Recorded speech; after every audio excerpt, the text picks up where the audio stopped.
Hey Andy, Hey, Mauro. how's it going? It's going well. Happy to hear. Yeah, it's early morning here. Yeah, let's just dive in immediately. And much like my previous guests, I'll first simply ask you the question: what's your opinion about this weed proof or weed experiment that they're doing here in the Netherlands?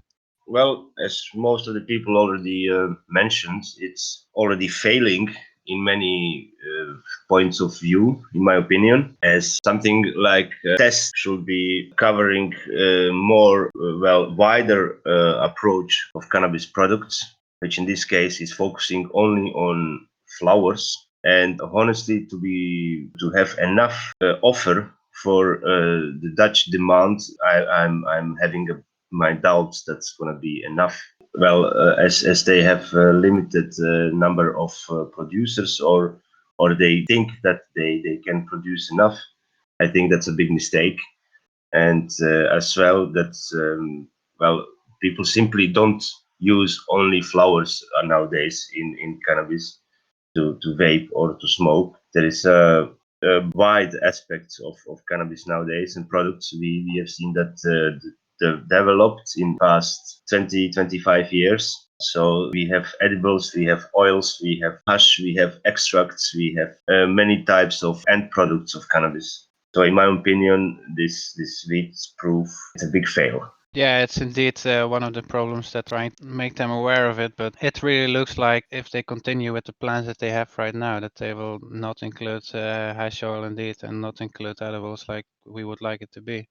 So you just launched your new website, suzyseed.com, and it finally has a new face. How does it feel? Well, it feels very good actually. It's been about time, no? We've been running with the same platform, the same website since 2015, and a lot of changed since then. A lot of changed within Suzy Seeds as well, as we started the company as three partners. From those three partners, there is only one left or two left actually, and we had, let's say, good rankings with our old website back in the day because we had a great team of SEO people behind us. And this work it needed to be updated, and we have been working last 4 months very hard on the new website, which was much more work than previously assumed. So we had planned to launch it 1st of June, but because of many reasons that was not possible, and every time we encountered new problems when launching it, so we had to postpone it till what was it, 8th of September. Finally, was launched, and we are still working on it because it's still not finished. Like we are still tweaking some smaller things, but the main design, it's already there. Yeah, it's clear improvement. It's really looking good. One of the ideas or one of the plans with this new website is Suzy's Aficionado collection. Can you tell anything about that yet? Yes, we have been working since some time to launch some new crosses and new strains, which were actually inspired by, some of the participants of Homegrown Cup. And the idea has been there since maybe 2 years already, or three, to be honest. And through some other connections which we have with some other breeders from some famous seed banks, they have also their own strains which they developed back in the day. And there is a big demand in auto flowering, to be honest, the last few years. So we have thought if we combine forces with some of these famous breeders and some of the new ones, and create something special, something new, not only for, like, I would say, novice growers, because more for actually people that are already have been growing some years and are looking for something exclusive, are looking for some balanced strains which have actually some delicious terpene profiles. So we are talking about some autoflower versions and feminized versions as well, in crossing some famous strains such as this Gorilla Glue with Blood Orange Tenji, or Blood Orange Tenji, which is already have been winner of or second place in some occasions in Homegrown Cup, crossing it with other famous strains such as Diesel or Sour Sherbet.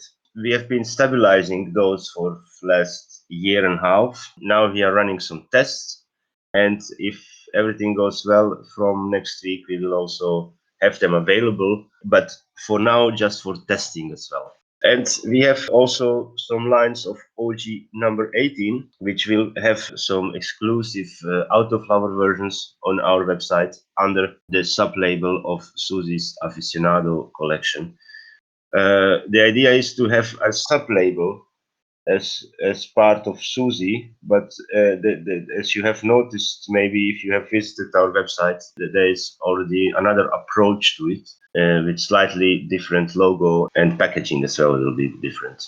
Okay, cool. Sounds exciting. And can new breeders reach out and if they want to sell their seeds with you? Yes, indeed. We are interested in collaboration with other breeders as well. If they are wishing to spread or sell their seeds, we can include them. If there is something exclusive or there is something older, I would say we can always look for the options under which label we can sell them. Now we are working very hard already for the next season, because the season, as we know, in seeds, it's mostly from February, March till June, July. Despite that, there is a lot of indoor growers. Indoor growers mostly will go for the clones, and the orders of seeds are much more limited, of course, because of the space.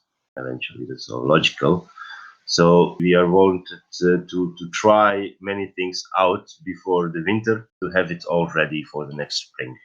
Okay, so we have to talk about this, what happened with Dynafem last week, because you run a seed bank yourself, of course, and you have some experience with the Spanish. Does it come to you as a surprise that this, what they call it, anti-drug operation sting, 15 workers of Dynafem have been arrested? Well, that to be honest, yes, it surprised me a lot, because I used to live in Spain for many years, and most of our breeders are also living themselves in Spain. As we also know, some of the very known Dutch seed banks are registered as well in Spain due to the legislation in Holland, which has been since what we call the grow shop wet, the grow shop law, which have limited our possibilities to sell seeds in bulk, or any sale of material for supposedly industrial grow of cannabis. We can be charged in Holland with criminal offenses. And due to this, there is many people from Holland who have moved to Spain. Spain is a little bit gray area in when it comes to breeding seeds, because they have on local level there is many possibilities, but on the national level you have to compare it a little bit like with United States. There is a big difference between different provinces in their laws and regardings to the cannabis and in general. But there is something that comes from Madrid, which is the federal law, and this is very strict, to be honest, in well, any possession of any quantity. Just to give you an example, possession of any quantity of cannabis is charged with big fines, up to €600 minimum. So we know all Spannabis. It's there for many years. It's been grown to one of the biggest cannabis exhibitions in the world. We have seen probably hundreds of Spanish seed banks. Never have happened something like this similar, that the employees of the seed bank itself, they've been arrested. So we are not sure what's going on now, because the Guardia Civil, it's not giving many information out as the investigation is going on, they say. And well, we know that there has been a lot of big operations between on international level between different countries, and we also can only suppose that something can have happened, and can maybe they have been providing seeds in big quantities or other materials, because they're also talking in the news about other growing materials. So if they have supported some big growing operations with their materials, the police could have found that and come to their doors. But as I said, we don't know much yet about it. Yes, it's a big shock for everybody, because we've been working since many years, and never something like this similar happened. Yeah, it's crazy. I'm actually right now on their website, and it gives a message that there is scheduled maintenance. And they say, dear customers, we are sorry to inform you that due to scheduled maintenance, we have temporarily disabled our shopping cart and will not be accepting any new orders for the time being. You can subscribe to our newsletter to find out when we are restarting our online sales again. Best regards. So of course they don't really say what is going on, but this is clear that they are currently on hold. Yeah, well, it looks like their main warehouse, it's in San Sebastian in Basque, and that's where the police have raided. So, as I've understood, all employees that have been arrested are part of the warehouse team. So eventually, yeah, if they don't have any more access to the warehouse, they can't ship the orders even online. Which is a big shock, yes, because we know in online world there is few big names always there, and when you use any search query for seeds, you will always see Dynafem in between because they've been there for many years, and they have grown out to be a very big player, which they are also providing seeds to other seed banks from here Europe as well as to United States. So yes, we are really looking and listening with big ears, I would say, on anything, on any information about this, because it can concern us all eventually. As I said before, many of the breeders and banks are in Spain based. So if it's this only something against them in particular, or is this an operation that we can expect in the future for all the other seed banks, then we will have a big problem. Yeah, for sure. Even Dynafem itself is not just Dynafem. I believe they are also Humboldt seeds. Yes, Maybe another one, but I'm not sure. they have few sub labels, and they are also providing. I don't know which label exactly, but they are also active in South America. I know. Yeah, for sure. With the language, it makes it easy to make the crossover there. Yeah. But yeah, like we're talking about this now, there have been issues obviously surrounding the cannabis industry and the legality of it. The seed banks have for a long time escaped that. But there are still things that are going on that are just simply frustrating. Like I seen also your post earlier this week about Facebook again giving you a temporary ban for 30 days, which for us, as long as I know you, this happens every once in a while. Well, yes, technically seeds are legal in all European Union. Mhm. In most of the countries actually in the world. The seed itself, hemp seed, it's a rich source of proteins, which we all know. It's a food supplement. It's being used for centuries. It's been sold in supermarkets even for to like a food supplement simply in your salads in this I'm talking only about the hemp seed. I mean hemp seed Mhm. or cannabis seeds, it's the same property. So or you can use it for your souvenir purposes, you can use it for your salads, or you can use it for to germinate. All depends of your own possibilities.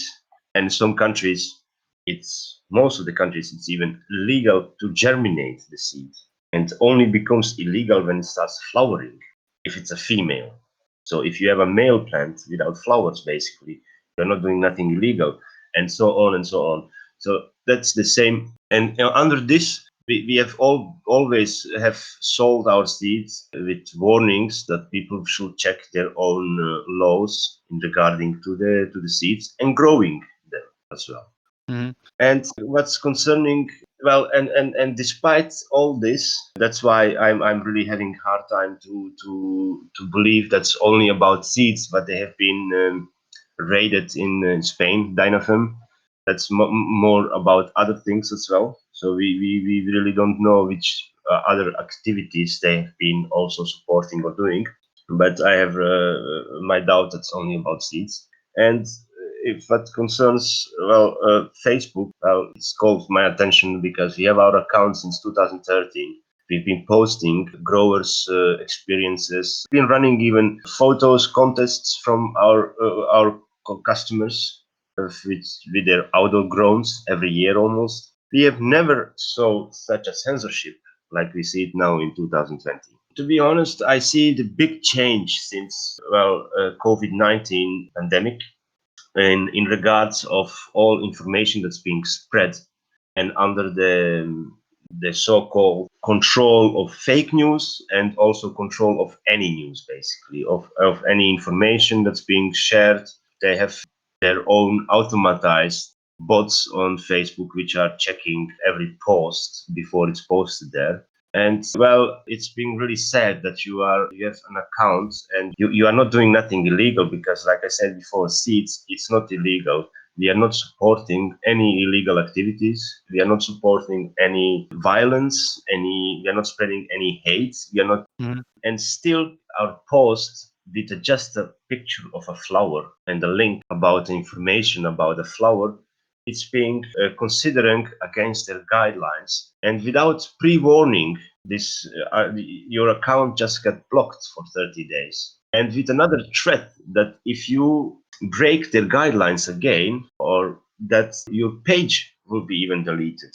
I mean, that's they have already such an authority that they just can delete a page of 20,000 people that are following it, which you have been working on it for the past 10 years, for example. So it gives you an idea that basically Facebook just can do anything they want. And in this case, it's really strange because the same post we have posted on Instagram, which is also from Facebook, and Instagram should have more strict guidelines in the guarding of posts, and still it's allowed on Instagram and not on Facebook. I mean, when we look at since 2013, a lot of changed in cannabis industry worldwide. There has been countless countries which have legalized and normalized and decriminalized cannabis, and that we are in 2020 still talking about this. If it's considered a drug? Is it considered something illegal to post about the plant, to talk about the plant? So that's pretty sad, actually. Yeah, it is. It also, when you were playing this problem, I was thinking also about these huge pages, like for example, High Times, who I sometimes see posting things that I think, how can this be allowed then, and what you are doing is not allowed? Yes, indeed. When I see also there is some big pages with posts about, and I saw also posts on Facebook with offers to buy flowers, to buy cannabis, to trade, to sell. So I really don't understand how those posts are allowed, and our simple post about a flower growing in a backyard, it's not allowed. Maybe we are targeted. We have been reported a few times, maybe by the competitions, because that comes me in my to my mind. Another problem we have encountered, that we have been targeted our website. That's one of the reasons we had to also update our platform, our website. We have been targeted a few times from hackers to take over our website entirely. And for sure, there's everybody with a website have some problems of that kind. But this was not like just any. It was really targeted. We have found out from different channels. They've been using different bots and to collapse our servers, etc. So it makes you think somebody, when it's like just a random, you can see the difference between a random DDoS attack and a targeted attack. So in this case, the targeted attacks, makes you think that must be somebody of the competition. And unfortunately, still, this cannabis market it's also have some rotten apples in it, as we all know. As every industry has. Yes. Yeah, it's not just the social media, but also Google in a way, because I've been also working with the websites for a long time, and I know that when you're working with cannabis, you have to do it all organically. There's no way that you can use the advertising tools like you can pay to Google or like we said before, like to Facebook, because they will just maybe they will allow it the first time, but they can just block you from it and indeed remove your account. So it's very difficult to compete in a way like that.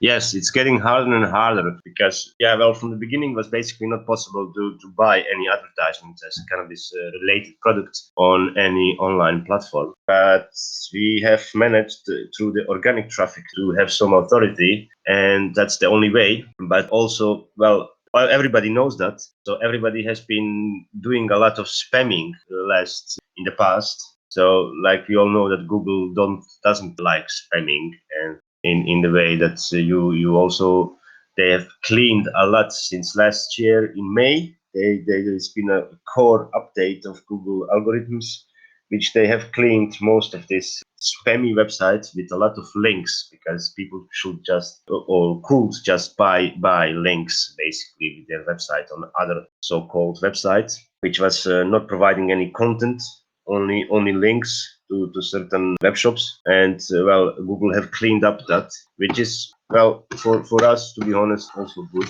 because it makes it more honest game. And well, we have to be more creative to say it somehow. And one of the other issues that I know that's typical from the cannabis industry that they're having issues with is the transaction problems, as in when you want to pay a company that is doing something related to cannabis, that you will often find that it is restricted to only a couple payment options. What has your experience been with this? Because I know we've been talking a lot about this. Yeah, well, cannabis related products, it's considered, it is a high risk industry, as it is gambling or pornography, basically. So what it means on one side, that basically the normal banks, as we say, and payment institutions such as Mastercard or Visa, they don't work directly with any of us. They don't work with any of us. So we have tried many things in the past. We have tried to set up a cable company, basically selling cables, so called. We have created on our web shop products which are like products of cables, to show them that we sell cables, so that every transaction which have been sold on seeds goes through officially like a cable. But they find out that quickly as well, so they block you immediately. In this case, I'm talking about Mastercard and PayPal, which is the same company, same from the same group of bank. So that force you to go through the merchants. Merchants are third-party companies, mostly offshore, such as Cyprus or Ukraine or Hong Kong.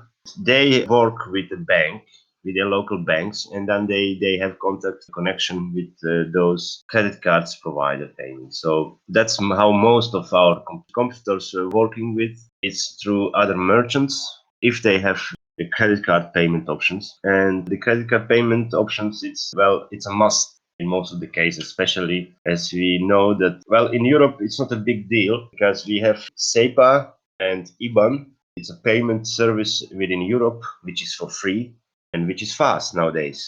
So basically, most of our payments, which are paid within European Union, Germany, France, are collected, are on our account on the same day. So the customer who orders today receives today also his confirmation, and his order is being shipped the same day or the next day. It makes it easier because there is no extra fee, and there is, well, as you know, to own a credit card, there is already a cost for it. But there is some countries, such as outside of Europe, United States and Canada, which are, well, in numbers of traffics and sales, they are the biggest, simply. And to make a bank transfer from US, it costs the customer $40. The customer who orders 5 seeds, which cost $30, have to pay $40 for the transaction. He's not gonna do it, simply. He's gonna look for another company, another shop, which they have credit card payment, which you can pay without any extra transaction cost, and can have the payment insured as well, because we all know that Mastercard, Visa, they are insuring all the payments. So that's one of the issues. And now we all also know that in this market there is about 20% of all credit card transactions, it's fraudulent. That's the problems we have encountered back in the day as well. That well, 20% of our transactions are callbacks or chargebacks, like they call it. So it means that the company who is your payment provider keeps the money for 180 days, because a big part of the money it's being claimed by the credit card company, because the card is fraudulent. So yeah, those are the issues with the banks, and we are nowadays also working with another bank, or we are trying to work something out. Bank from Cyprus, if we can start again our payments in credit cards, because it's very important for the overseas sales. Yeah, as we've been having this conversation and your excellent explanation, I've been Googling also about what the laws surrounding seeds are in Canada and to a larger extent also the United States. Do you know anything about this? You mean the legislation or Yeah. well, on federal level, they are not the trade and of cannabis seeds. It's not legal in US, and Canada is the same. But on state level, in the states where they have legalized cannabis since a few years, it is legal. So that's the reason they have also now more Canadian and American seed banks from those states. As you have seen in the past, there's been none mostly. All the seeds were coming basically from Europe, most of them at least. But nowadays they have their own seed banks as well, and they are selling as well within US, especially within those legal states, so called. So we have a lot of customers writing us that they are buying it from a legal state, if you can ship them. It's well, we only ship small amounts to the hobby growers, like we call them. The maximum amount you can order in months at Suzy seeds is 30 seeds. And we have noticed that the shipments are not getting intercepted by customs. As we also know, there is since few years, because of the truck traffic, big a zero tolerance of basically every shipment from Holland to US, it gets scanned. So we just discovered that every order from us, it gets scanned, and they still get through. So it means we are doing okay. Yeah, I've been finding this source also specifically about Canada because you would think that Canada has now legalized cannabis. Seeds would also be legal, but from what this guy is saying on April 13th, 2019, is that you can only sell seeds if you have a license and can buy seeds, but only from the stores that also sell weed. So it's the retail stores that are also allowed to sell cannabis seeds. And there does appear to be a loophole, he says. This guy is apparently a greenhouse owner and operator. That if you're getting a new license for growing cannabis, there's a short period where Health Canada will permit you to bring in material from undisclosed places. And after this one-time turning of a blind eye, you have to carefully document getting material from legal sources. Yeah, that's the problem of, one of the down or negative parts of the so-called legalization, basically. That's a danger also in any country that we have seen where it's legalized, basically. There is no free market in any type of cannabis products. So we have to be really cautious when we upload something. Also for Holland, I'm really curious how that's gonna turn out in the future.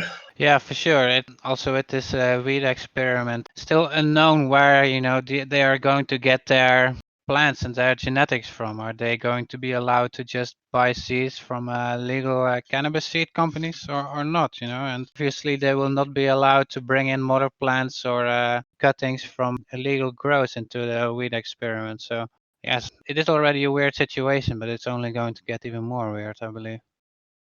Yes, indeed. There's a lot of things that we have to think about. And like I said in the beginning, lead experiment, in my opinion, as such it is designed to fail, because already there's a missing big part. It's the homegrown part.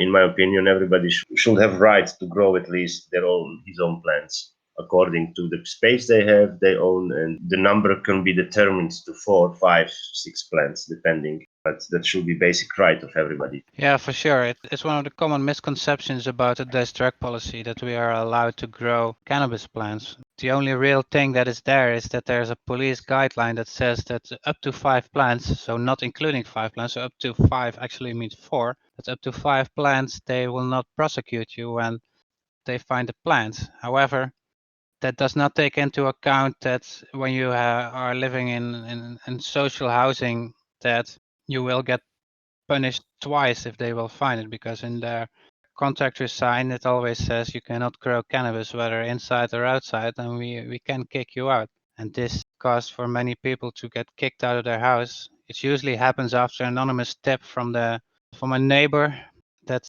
people can get thrown out of their house for just having one cannabis plant outside in their garden. And it's not just that they will get problems for, but they might get punished double for it. And this clearly is not what people think of the liberal Netherlands in terms of drug policy. You know, we should be allowed to grow this damn plant, and it's going to still take years, I believe, until this will finally become law, and we can all do it. Also, our politicians, even the ones that are most pro-cannabis and are pushing for this weed experiment, I've said in the past, even though they understand the problems and the reasoning why we want to have this right, but right now they feel like they first want to fix this, the regulation of the coffee shops, and only then afterwards maybe speak about this. But for me, it's also a really big issue and a really big no-no, because they should actually start with the home grower and then to the coffee shops, in my opinion. Indeed, because we all have, I mean, most of the people who own a little garden in their backyard or front yard can have few tomato plants, can have some zucchini plants. Why should not we have also one cannabis plant or two or three in between? Like I said, for me, that should be a basic right for everybody to do it, and it's just a plant. Most of recreative or medicinal users could grow their own plant without all these issues from the coffee shop, which we are now having, that people are well obliged to go to the coffee shop and support the black market, basically, because we all know how it's constructed. The coffee shop business in Holland, that there is one part legal and there is the back door, like we call it, which is totally illegal, which is actually coming through big criminal organizations, and that's a big issue. I mean, so solving it by allowing people to grow their own plants will also minimize the impact from the black market. At least that's what we have seen in the states, in United States, in those states where they have legalized. That basically the cartels, which have been doing also business in cannabis, they've lost basically all the cannabis business there, just due to the prices are dropping considerably, and that if everybody or most of the people that have some space to grow, they grow their own. They are not running anymore to the local dealers. Yeah, it's been an interesting conversation so far. I just wanted to ask you, is there something else or a subject that we haven't touched yet, but we should, according to you? Not really. I would add that we are working on our website still, and there will be some new features added, such as you all know Suzy's Cannabis Vault blog, which yourself are adding some content regularly. We are planning to do also some videos in the near future. So just to make aware everybody that should check out our website and well, stay tuned. All right, sounds good. Then I would like to thank you for being my 10th podcast guest. And we have been talking in English because we figured that more people might be able to listen to this, because we usually speak to each other in Dutch. So thank you very much for doing this. Yeah, you're welcome, Mauro. Have a good day. Yes, you too, man.